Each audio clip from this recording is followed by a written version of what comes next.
Partamos entonces, muy buenos días. Hoy día quiero que conversemos un poco del herpes zóster oftálmico. Esta es una presentación que muchas veces me imagino la han escuchado y conocen del tema, pero siempre es bueno estar recordando por las particularidades que tiene, sobre todo digamos, la neuropatía que se produce, ¿cierto?, con la hipoestesia, que es algo que es un dolor de cabeza constante en estos pacientes. Entonces, ahí, bueno, ahí está este bicharraco, ¿cierto? No quiero entrar en detalle explicando el tipo de virus, sino que un poco más hablar de cosas epidemiológicas. Hay que recordar que a todos aquellos que tuvimos en algún momento peste cristal, como se le dice, ¿cierto? O chickenpox, como le dicen los gringos, y tuvimos la varicela, en algún momento tenemos riesgo de hacer un herpes zóster. El 99% de los adultos en Estados Unidos mayores de 40 años ya tienen anticuerpos positivos, o sea, quiere decir que casi prácticamente toda la población está, digamos, con este virus latente en su organismo.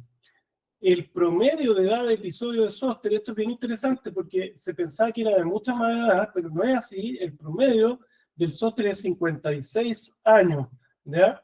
Y la incidencia, no se sabe aún por qué, está aumentando de desarrollar un herpes zóster a 3,6% por año, ese aumento. Por supuesto que todos estos datos son de Estados Unidos, donde hay registros epidemiológicos. Se dice que los adultos de 85 años o más tienen un 30% de riesgo de tener un cuadro de zóster y los que tienen algún tipo de inmunocompromiso un 20%. Ahora, lo importante también es que el 80% de los pacientes que tienen un herpes zóster son inmunocompetentes. O sea, no es que la mayoría sean pacientes con inmunocompromiso, sino que es todo lo contrario. Ahora, el riesgo ese relativo aumenta 8 veces si el conteo CD4 es menor a 200 células. Este es un cuadro que puede tener una mortalidad, se podría decir, baja y que está dada principalmente por infecciones asociadas como la neumonitis o una encefalitis o también eventos vasculares cerebrales. El herpes zóster oftálmico corresponde al 20% más o menos de todos los casos de herpes zóster, ¿ya? ¿Cuáles serían los factores de riesgo que se han descrito? Son bastantes. Todavía no queda claro cuáles son las relaciones que pueden haber en que estos tipos de factores de riesgo gatillen una dosis de activación del virus herpes, ¿ya? Entonces nosotros en la infancia tenemos varicela, ¿cierto? Luego el virus se va a dormir. Es raro que cuando uno es niño y tiene varicela vaya a tener complicaciones, pero ahí están descritas algunas que puede hacer. Este virus se va a dormir a los ganglios de nuestro sistema nervioso y después se dice que cuando la inmunidad falla, hay una reactivación y se reactiva como un zóster. Y ese zóster puede dejar incluso una neuralgia poderpética, un cuadro que es bastante complejo de manejo y puede tener complicaciones, ¿cierto? Como las que están también ahí descritas, pero que son poco raras. Y de eso además pueden comprometer el ojo que va a andar el día de hoy. Entonces, acá hay algún puntero aquí, Richard, ¿no? ¿Que puedo usar? Sí. Para ir, vamos a poner un puntero para ir mostrando un poco este gráfico. Entonces nosotros aquí, obviamente, tenemos la primera infección, ¿cierto?, por el virus en nuestro organismo, al curso de unos días, cuando somos niños, generalmente, hacemos el cuadro de varicela, luego el virus se va a dormir y empieza con ciclos que se llaman de activación y de inactivación, que van a ir dependiendo de cómo está nuestro sistema inmune durante todo este tiempo. Cada una de estas flechitas va a representar exposición al virus, que lo que hace es activar nuevamente el sistema inmune. Exposición se dice externa, por ejemplo, el contacto con una persona que tiene un cuadro de zóster y nos va a transmitir ese virus, pero obviamente da lo mismo si nosotros ya tuvimos la varicela antes, pero esa exposición nos ayuda a que el sistema inmune vaya poniendo a dormir al virus que nosotros tenemos en nuestro propio organismo. Ahora, cuando el sistema inmune no sabemos por qué razón se ve ganado, ¿cierto?, con la activación del virus, desarrollamos el cuadro de zóster. O aquí entra algo crítico, ¿cierto?, que es cuando estamos, por ejemplo, frente a una vacuna. Cuando nos encontramos frente a la vacuna de este virus, también lo ponemos a dormir y le damos una ayuda al sistema inmune. El cuadro clásico es el dolor en el dermatoma que precede el rash en 3 a 5 días. Es un dolor que los pacientes describen que es poco común, de tipo clavada, picazón, ardor, como rayos, como insectos caminando. Eso es algo que nos tiene que llamar la atención, que los pacientes refieren como un dolor poco común y que precede el rash. Me tocó hace poco ver una paciente, una dentista, que justamente tenía el dolor, todavía no tenía ninguna lesión herpética, pero ya tenía compromiso ocular, entonces después hizo el rash, digamos. ¿Ah? Y esto es importante también porque el compromiso ocular puede ser precoz, como les decía yo, incluso antes del rash, o hasta un mes después del rash. Entonces, por eso es importante hacerle seguimiento a estos pacientes, y si hay compromiso de la rama 1 o del trigémino, hay que estar en control oftalmológico.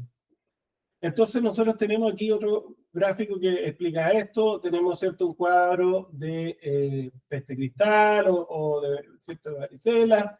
El 3 al 6% va a desarrollar de esos pacientes un herpes zóster oftálmico, ya, un rash, y de ellos el 50 al 70% va a desarrollar, recordar que no es lo mismo decir herpes zóster oftálmico que herpes zóster ocular o compromiso ocular por el herpes zóster oftálmico. El herpes zóster oftálmico se refiere al compromiso de la primera rama del trigémino.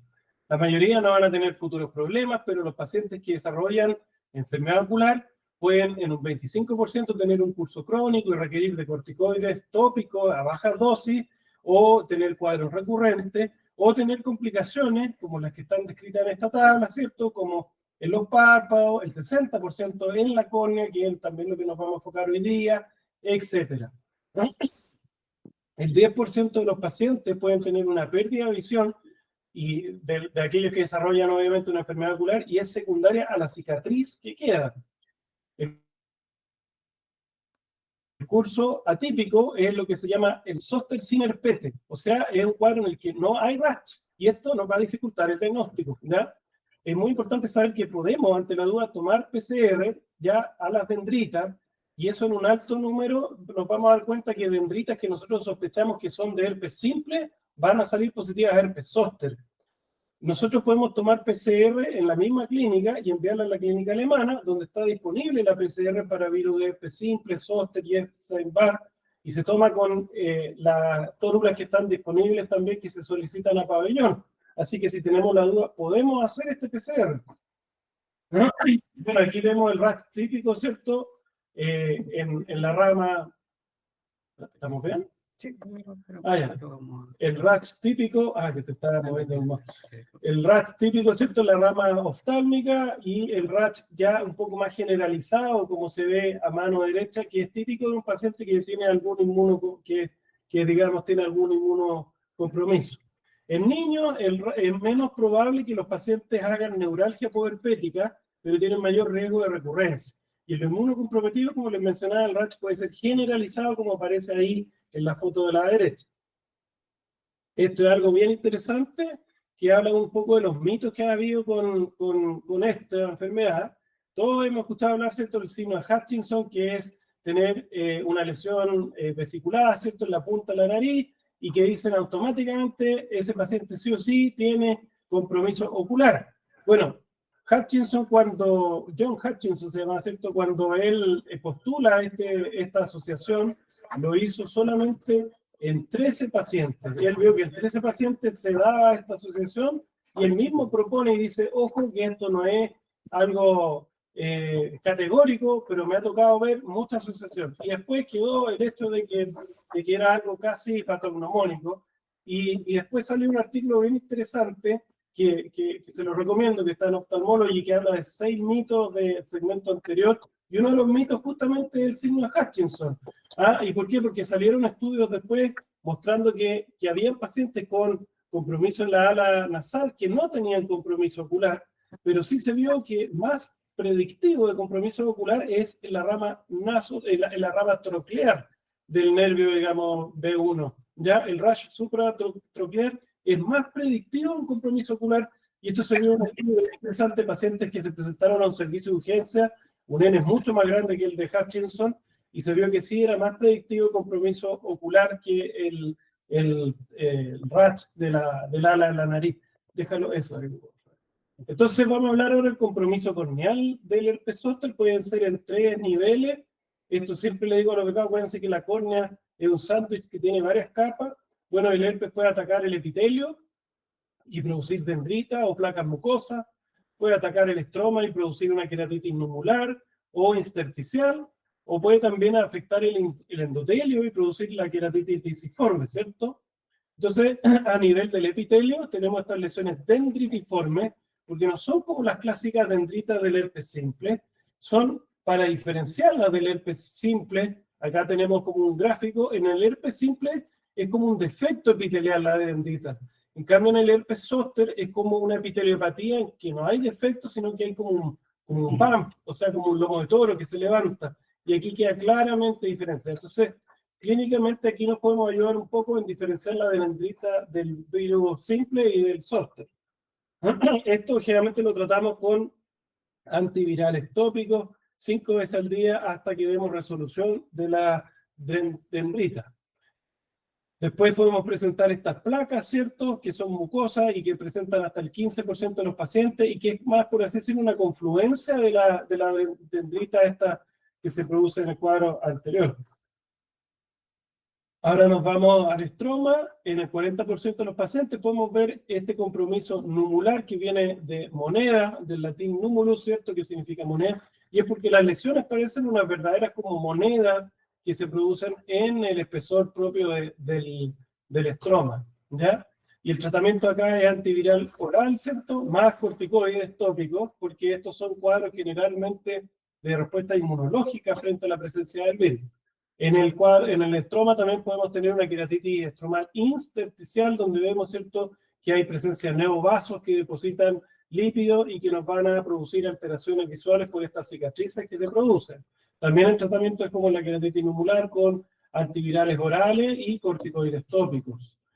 Luego en el endotelio tenemos esta queratitis disiforme, ¿cierto?, que podemos ver cómo se ven estas lesiones que están en el endotelio, incluso aquí en el corte con la hendidura podemos ver que están en la cara posterior de la córnea. Y también aquí el tratamiento es con antivirales orales, con asociados corticoides tópicos, porque también acá hay una respuesta inmunológica asociada a la infección del virus. Esto es un tema que da para una charla por sí sola, que es la queratitis neurotrófica, que creo yo es la mayor pesadilla que a nosotros nos puede tocar con estos pacientes. Se puede producir hasta en el 50% de los pacientes y se caracteriza, ¿cierto?, primero por esta petulopatía punctata en los pacientes con generalmente poco dolor asociado, que después empiezan a confluir y generan úlceras de bordes netos. Muy importante diferenciar esto como un rodete en el borde, y generalmente no están asociados a infiltrados, por lo tanto no son úlceras infecciosas, sino que son limpias, pero que tienen, eso sí, un borde muy, muy característico y que es lo que nos ayuda a diferenciarla, ¿cierto?, de otro tipo de ulceración. Entonces la queratitis neurotrófica es más frecuente dentro de las 3 semanas de que aparece el cuadro, y en un día un 25% puede ser crónica. Más frecuente y es más severa en el herpes zóster que en el herpes simple, pero el herpes simple también puede dar un cuadro de una queratitis neurotrófica. Se produce, ¿cierto?, un adelgazamiento, hay una cicatrización, que digamos una vez que cierra esta úlcera, y eso generalmente traduce en una mala visión permanente de nuestros pacientes. Por eso que también es algo que siempre les recuerdo a los becados, nosotros tenemos que, si sospechamos herpes, chequear la sensibilidad corneal antes de anestesiar. Hay una clara tendencia a que uno ve a un paciente con una lesión en la córnea y en 3 segundos le estoy poniendo la fluoresceína con el anestalcón, lo cual yo les he explicado no es lo correcto. El anestalcón debería usarse con la fluoresceína solo para chequear la presión intraocular aplanática, ya que si quiero chequear las lesiones corneales con fluoresceína, debo hacerlo idealmente con suero fisiológico, y para eso tenemos hartas ampollitas de suero fisiológico en las consultas, porque el anestalcón primero nos falsea la sensibilidad y en segundo lugar es más grueso y más viscoso que el suero, entonces tapa muchas lesiones más delgadas que no se ven si uno le echa anestalcón en vez de un suero fisiológico que es una capa más delgada, entonces uno puede ver con más detalle el epitelio corneal. Y hay 2 maneras de hacerlo.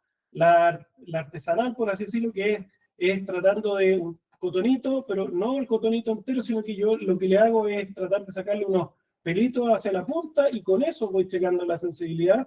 Y mi punto de referencia es el ojo contralateral, por supuesto.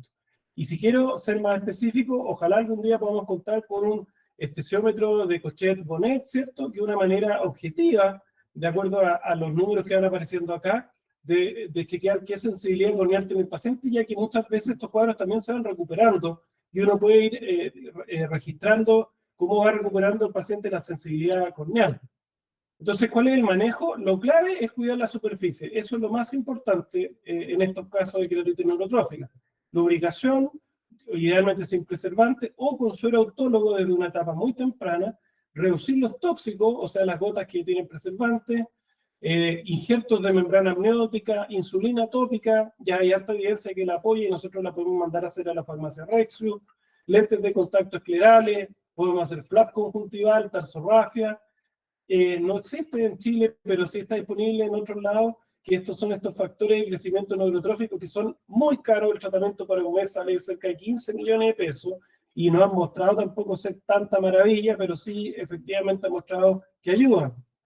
Y hay una cirugía que ya lleva harto tiempo haciéndose, que para cuadros crónicos de otro tipo de patología, que es la neurotización corneal, y que vamos a explicar aquí brevemente en qué consiste. Básicamente se hace un bypass desde el otro ojo, ya sea directo o indirecto, suturando el nervio. Generalmente se saca nervio sural de la pantorrilla del paciente, y lo que yo hago es bypassear, ¿cierto?, desde el lado contralateral, una nueva rama, ¿cierto?, eferente digamos, en este caso, de ramas del trigémino, que posteriormente se anastomosan y forman un nuevo plexo corneal. Esta es una cirugía bastante larga, dura más o menos 7 horas de pabellón, porque se hace con maxilofaciales, qué sé yo. No es una cirugía fácil de hacer. Yo no sé si en Chile hay casos todavía que se haya hecho, pero funciona. Aquí se ve un ejemplo, un paciente con una úlcera crónica y que después de un tiempo en que se sometió a esta cirugía desaparece. Esto finalmente es como una cura para un tipo de neuropatía corneal, pero es algo bien complejo. Ahora, otras manifestaciones puede ser una querotuveitis en el casi 30% de los pacientes, y vemos que lo clásico es ver, ¿cierto?, estas lesiones sectoriales de atrofia en el iris. Ya podemos ver, ¿cierto?, estos precipitados queráticos y Tyndall, ¿cierto?, también en la cámara anterior.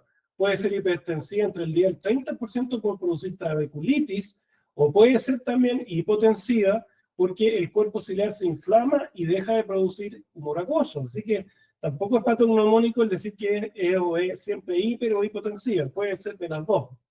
El tratamiento también es con antivirales orales y corticoides tópicos, o a veces incluso pueden ser orales. Más allá de la córnea podemos tener retinitis por herpes zóster, escleritis, compromiso de los pares craneales, podemos tener isquemias cerebrales o del nervio óptico, incluso arteritis cerebro-gigante, ¿cierto?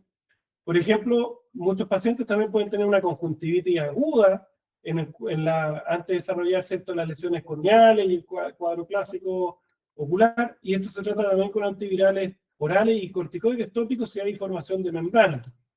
Podemos tener escleritis ya, y epiescleritis, que son también bastante común de ver, nodulares, incluso como se ven acá, y esto debemos tratarlo como la escleritis y epiescleritis con AINES orales, ¿cierto? Y también puede ser uso de prednisona tópica. Compromiso de pares craneales, los cuales en el 15% se resuelven espontáneamente al año y pueden ser contralaterales o bilaterales, no siempre es del mismo lado que está afectado. Y aquí podemos ver que también pueden haber compromisos más allá, ¿cierto?, como retinales o del nervio óptico, como trombosis o neuritis también. Esta es la típica diapositiva que uno dice, bueno, esta vale la pena tomarle una foto y llevársela, ¿cierto?, para la casa. ¿Por qué? Porque es como los esquemas que hay en paciente inmunocompetente. Recordar que la dosis es el doble de la dosis de herpes simple. Ya con aciclovir son 800 miligramos, 5 veces al día, por 7 a 10 días inicialmente, y después se recomienda dejar 2 veces al día hasta completar un mes más o menos, o hasta estar seguro de que ya no queda ningún signo de actividad herpética. Pero no podemos dejarlo por 7 días y cortarlo de una, porque a veces ocurren reactivaciones tempranas del virus. El otro disponible, ¿cierto?, es el valaciclovir, y se recomienda 1 gramo de valaciclovir 3 veces al día por la misma cantidad de días en el mismo esquema. Y la gracia del valaciclovir que ha mostrado que disminuye el riesgo de complicaciones crónicas y de duración de la neuralgia poderpética.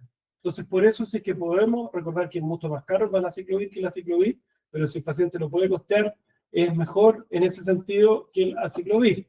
El paciente inmunocomprometido, el tratamiento es intravenoso por 7 a 10 días y luego se pasa oral por 1 hasta 3 semanas. Cuando hay compromiso estromal y endotelial, debemos asociarle corticoides tópicos.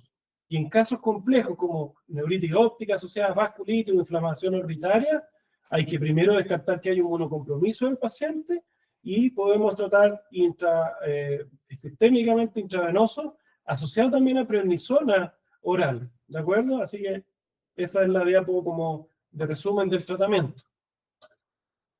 Ahora tenemos que también responder preguntas que nos hacen los pacientes, porque hay muchas veces desinformación sobre esta enfermedad. Por ejemplo, se puede infectar a alguien y la verdad es que no si esa persona está inmunizada. O sea, si tuvo varicela, peste cristal en la infancia, no vamos a infectarlo porque esa persona ya lo tiene. Pero ojo con las embarazadas y los inmunocomprometidos y con aquellos que no han estado expuestos, no han sido vacunados.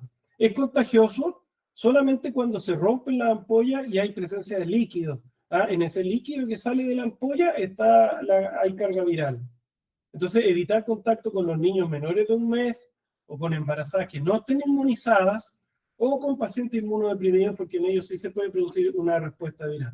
Este es un estudio bien interesante que recién este año salió el resultado y que era para la profilaxis de herpes zóster, porque nosotros sabíamos que la profilaxis de 1 año para el herpes simple disminuía entre un 40 y un 60% la recidiva.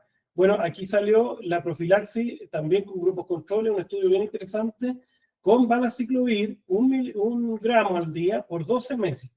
Y el resultado es que se reduce en un 30% la recidiva al año entre los 12 y 18 meses. Y en menores de 60 años hay menos riesgo de neuralgia postherpética, menos dolor neuropático y por menos tiempo y también menor uso de analgésicos. ¿Ya? Y bueno, en estos pacientes también se recomienda cuando es crónico asociar corticoides de superficie si es que hay lesiones crónicas corneales. Pero el mensaje es que ahora sí hay evidencia para recomendar profilaxis con valaciclovir de 1 gramo al día por 1 año en los pacientes que tuvieron un zóster para evitar recidiva. Tratamiento quirúrgico de esta enfermedad. Bueno, si es que los pacientes quedan, por ejemplo, con alguna secuela de párpado, es muy importante corregirla, porque si no, el daño en la córnea puede ser, digamos, crónico. La neovascularización corneal la podemos tratar de las 3 formas que conocemos, con corticoides tópicos, con esta diatermia con aguja fina, ¿cierto? Una aguja 10-0, ponemos ya sea tratar de seguir el lumen del vaso o al revés, perpendicular para cortarlo, y cauterizamos la aguja y además podemos inyectar una Avastin subconjuntival para tratar de esto, o podemos hacer una técnica nueva que ya la hemos estado haciendo un poco en la clínica y que se llama MAIS, que es básicamente una quimioembolización intravascular de mitomicina. Todas estas técnicas nos ayudan a manejar la neovascularización corneal. Y el trasplante corneal hay que tratar de evitarlo. ¿Ya? ¿Por qué? Porque es un trasplante de alto riesgo en pacientes que tienen la neuropatía, ¿de acuerdo? Y también a veces alto riesgo de tener glaucoma asociado. Hay que evitarlo si el paciente tiene hipoestesia corneal. Eso que claro, porque el paciente de repente van a quedar con cicatrices y nos llegan a la consulta pidiendo que tratemos de hacer un trasplante y uno le mide la sensibilidad y tiene 0 sensibilidad. Si le hacemos un trasplante, le vamos a hacer un flaco favor a ese paciente porque esa córnea va a quedar con una epitelopatía neurotrófica y nunca va a cerrar. Tratar de preferir los lamelares anteriores, si es que es necesario hacerlo. Manejar la neovascularización previamente, como lo mencionamos. Hacer suturas sueltas, si es que hay que hacerlo. Y usar membrana amniótica y tarsorrafia en el caso de que tengamos que hacerlo. De repente no podemos sacarle el quita al trasplante si el paciente, por ejemplo, está por perforarse o algo así. Entonces hay que hacerlo. Pero tratar de evitarlo dentro de lo posible. ¿Cómo sospechamos que un paciente tuvo previamente un herpes zóster? Esta es una buena pregunta porque hay veces que se reactiva, por ejemplo, una cicatriz corneal o una actividad inflamatoria, pero no tiene todo el cuadro clínico que vimos. Cuando vemos que el paciente tiene cicatrices en la piel similares a las que en el fondo se generarían con el herpes zóster, o cuando vemos que hay una atrofia escleral, ¿cierto? O cuando vemos que tiene atrofia sectorial del iris, o una sensibilidad corneal reducida, podemos sospechar que ese paciente tuvo un cuadro previo de un herpes zóster con compromiso oftálmico. Y eso nos puede guiar al tratamiento de este cuadro, porque muchas veces hacen reactivaciones solamente del cuadro ocular y no de todo el cuadro herpético. La vacunación, este es un tema bastante nuevo y hay bastante evidencia apoyándola. Tenemos 3 tipos de vacunas. La primera es la Varivax, que es un virus vivo atenuado, se probó en niños y en adultos seronegativos, puede producir latencia y no se recomienda para inmunodeprimidos. La Zostavax, que está disponible en Chile, es un virus también vivo atenuado, se recomienda para mayores de 50 años, es solo una dosis y es menos efectiva en mayores de 70 años y se dice que su efecto dura 8 años. Reduce la incidencia de herpes zóster en 51% a 3 años, la carga de la enfermedad en 61% y la neuralgia puerpética en 66%. O sea, son resultados bastante poco potentes. Por eso que salió la nueva, que es la Shingrix, que es una vacuna recombinante. Desde la cápside herpética, ¿cierto? Se sacaron proteínas y ahí se hizo esta vacuna, es la más nueva, todavía no está disponible en Chile.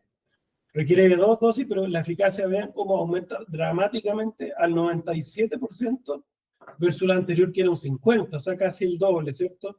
En mayores de 50 años y un poco menos en los mayores de 70.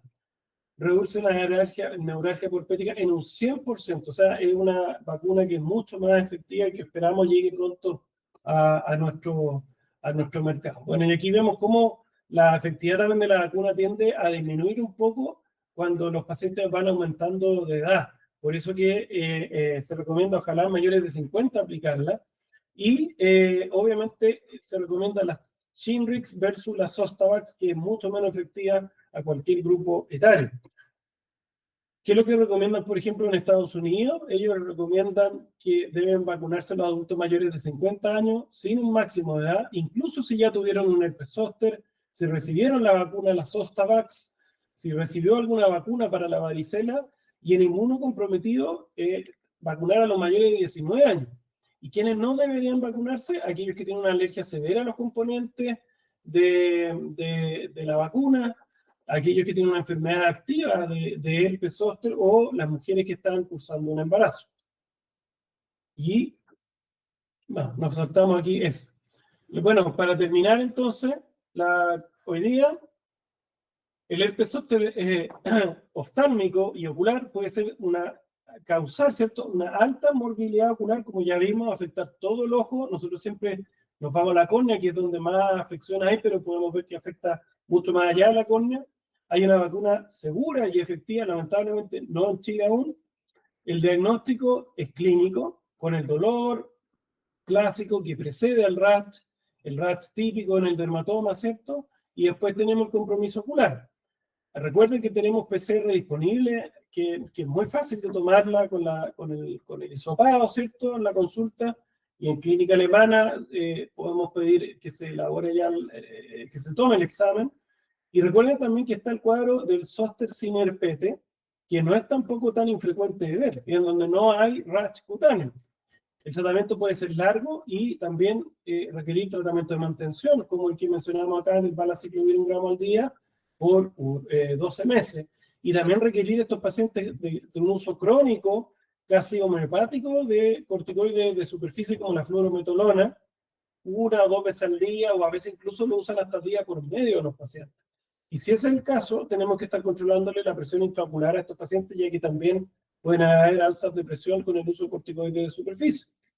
Atento a la hipostesia corneal, siempre tratar de buscarla, de medirla, de objetivarla, porque es lejos el mayor dolor de cabeza que vamos a tener con estos pacientes y lo que más le va a producir compromiso visual a permanencia. En el caso de un trasplante corneal, recuerden que hay un pésimo pronóstico de estos trasplantes, hay que tratar de evitarlo, y sobre todo si hay hipoestesia corneal, pero si es necesario, bueno, ya mencionamos cuáles podrían ser algunas ayudas. Así que eso era lo que les quería comentar del herpes zóster. Muchas gracias por la atención.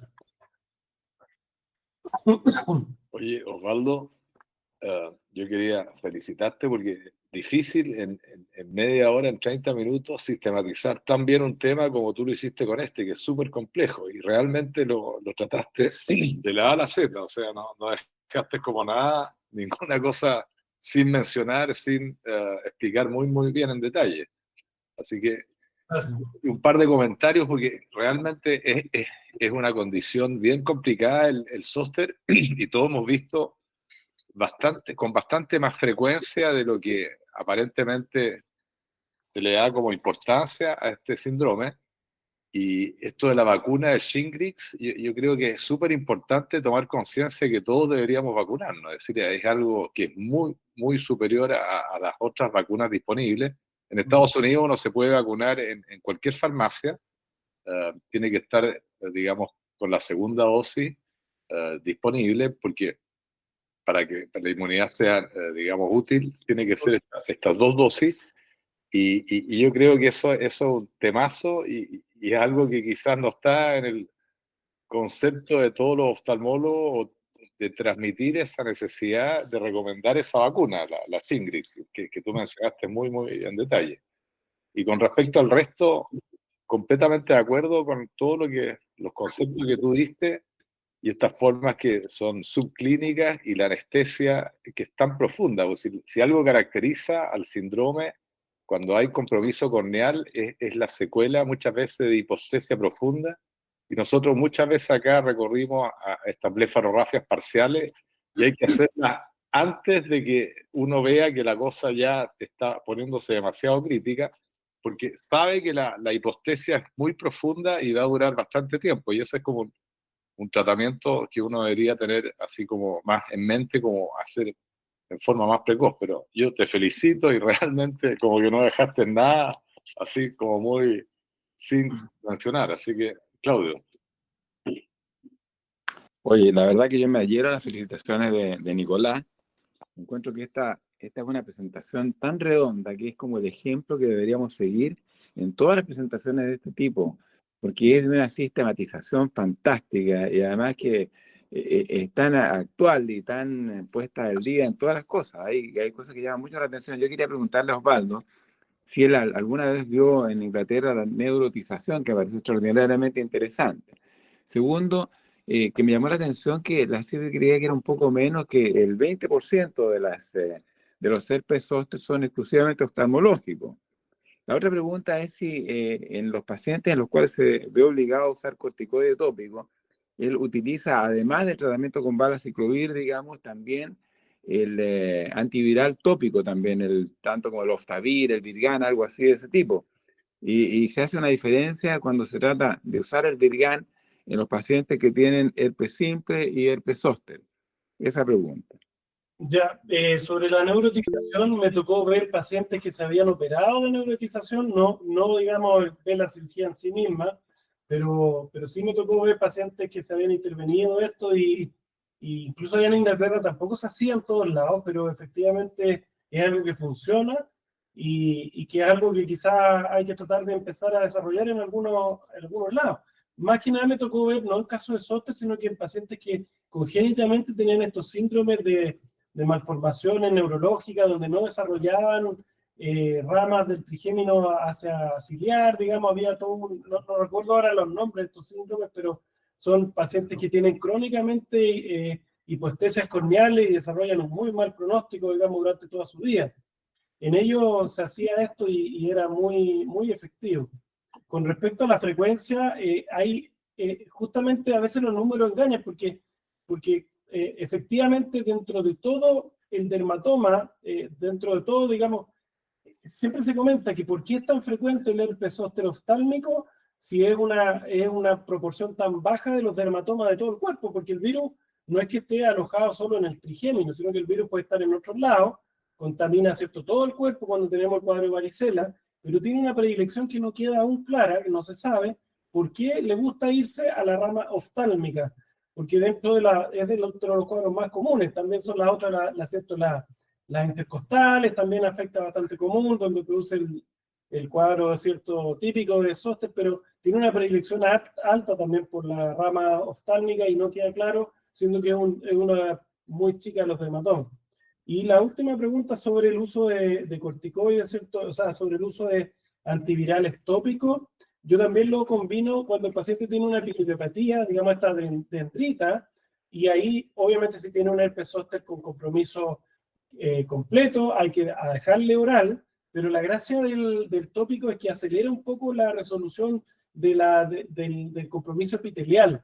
Es más rápido en actuar porque está actuando directamente que el oral. Entonces ahí yo dejo el Virgal, por ejemplo, más el aciclovir o el valaciclovir, y si es necesario, corticoides. Los corticoides yo los dejo 48 horas después de iniciado un antiviral, ya hay carga suficiente para poder iniciar corticoides, porque si uno lo inicia en el día 1, puede haber un empeoramiento del cuadro viral. Y también recordar que los mayores beneficios de los antivirales se logran cuando se inician antes de 72 horas de iniciar el cuadro. Ahí es donde son mucho más efectivos a largo plazo. Y sobre lo que sería, digamos, el herpes simple versus el zóster con el uso de los antivirales tópicos, la verdad que tampoco hay diferencia en la dosis, es la misma de 5 veces al día aplicar una gota de Virgal o de aciclovir tópico, digamos. Oye, una última pregunta con respecto a qué hay de cierto de que cuando hay un herpes zóster en la edad avanzada, digamos, en un 10% oculta un proceso de tipo patológico, digamos, neoplásico. La verdad que esos datos no lo encontré escrito, doctor, así que no sé si será otro, digamos, leí alto la epidemiología y no encontré eso, así que no sabría responderle. Pero podría ir por el lado de la inmunodepresión, digamos, que otro cuadro neurológico, o sea, el neoplásico estaría produciendo. Gracias. ¿Ya? Germán Landstrom quería preguntar. Hola, doctor. Buenos días, muchas gracias por la presentación. Me pareció súper interesante. Quería consultarle, a nosotros nos llegan normalmente pacientes con herpes zóster a tomarse la presión. Te contó ahí que está el tratamiento con corticoides. Y muchas veces nosotros lo que hacemos después los pacientes normalmente vienen con estas lesiones trocleales que comentó usted, pero no vienen con lesiones en la córnea propiamente tal. Aún así nosotros mandamos a esterilizar los conos del tonómetro aplanático por, digamos, duda de que eventualmente pudiera haber, no sé, infección entre un paciente y otro. ¿Es necesario que sea así? ¿El alcohol es suficiente para la desinfección? ¿O se recomienda una esterilización y cambio del cono del tonómetro?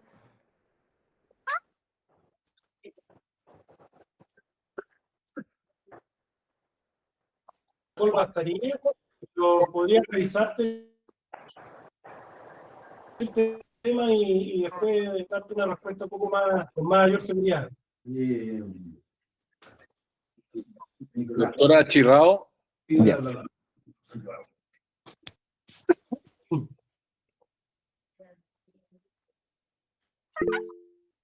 Doctora Chirrao, ¿sí? Hola, buenos días. Hola. Felicitaciones por la presentación muy completa.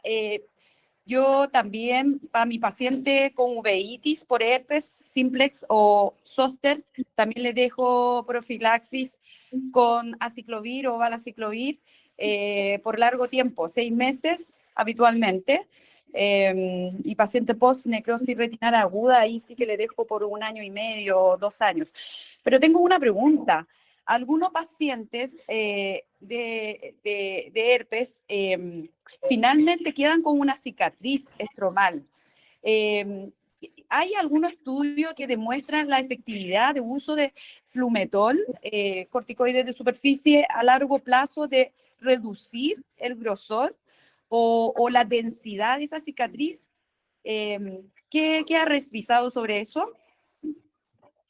Mira, el uso del corticoide en el caso de una cicatriz corneal básicamente tiene 2 objetivos. Uno es disminuir la vascularización que puede estar asociada a esta cicatriz, y el otro, evitar una reactivación de una inflamación por la cicatriz, o sea, en el fondo como una inflamación.